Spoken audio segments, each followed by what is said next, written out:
I fear that the Jews will believe Napoleon to be their promised messiah, Austrian Chancellor Clemens von Metternich. Although the accuracy of this quote is debated, it does prompt a massive question. Why did some think Napoleon was the Jewish messiah? Well, for over 1,000 years, the vast majority of European leaders treated Jews horribly, relegated them to ghettos, barring them from jobs, and straight up massacring them. And although there were some European leaders that lifted some restrictions and were less harsh than others, none compared to a man born in Corsica, August 15th, 1769. Even before Napoleon Bonaparte even became emperor, he was more favorable to the Jews than most. One of the earliest instances of this was during his Italian campaign. While there, Napoleon sought to spread the French revolutionary ideals, one of which was the abolishment of discrimination based on religion or origin. He led his army down into Italy, defeating the Austrians and subsequently liberating the Jews, tearing down their ghettos. But his Jewish liberation took on a whole different level while he was on his Egyptian campaign.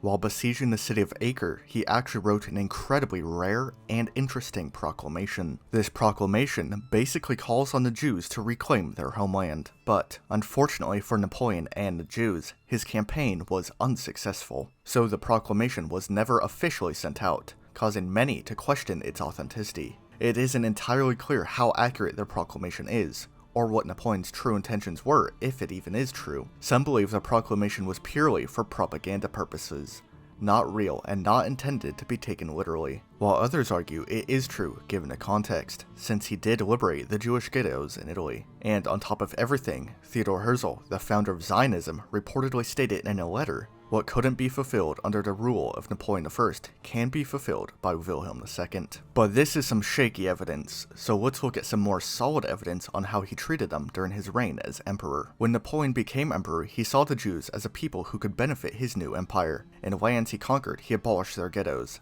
allowed them to serve in the military, and even recognized Judaism as one of the religions of France. However, he did see major problems with them. Napoleon especially despised their role as moneylenders, like most people did, stating, "It is necessary to reduce, if not destroy, the tendency of Jewish people to practice a very great number of activities that are harmful to civilization and to public order in society in all the countries of the world. It is necessary to stop the harm by preventing it. To prevent it, it is necessary to change the Jews. Once part of their youth will take its place in our armies, they will cease to have Jewish interests and sentiments. Their interests and sentiments will be French." So it is clear that instead of straight up killing them, Napoleon simply wanted to integrate them into French society, making them nationalists for his French empire. We can see this thinking in another quote. During his time in exile, Napoleon's physician asked Napoleon why he treated the Jews so well. He is quoted as saying, "My primary desire was to liberate the Jews and make them full citizens. I wanted to confer upon them all the legal rights of equality, liberty, and fraternity as was enjoyed by the Catholics and Protestants. It is my wish that the Jews be treated like brothers, as if we were all part of Judaism.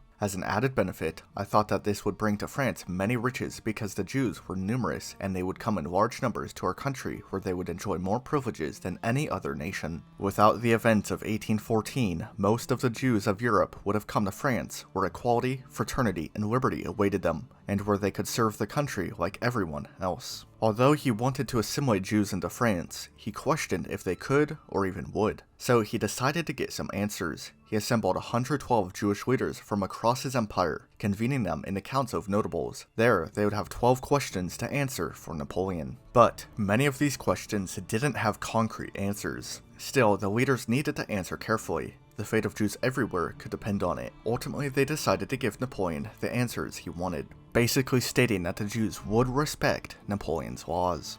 It is clear Napoleon got what he wanted, stating, "This is not the way to solve the Jewish question. I will never accept any proposals that will obligate the Jewish people to leave France, because to me the Jews are the same as any other citizen in our country. It takes weakness to chase them out of the country, but it takes strength to assimilate them." When confronted with pushback, Napoleon stated, "We must prevail in encouraging the Jews, who are only a very small minority amongst us. In the East Department, we find a great number of Jews that are very honest and industrious." However, many were very upset with Napoleon's new rules, specifically the Russians and Tsar Alexander I.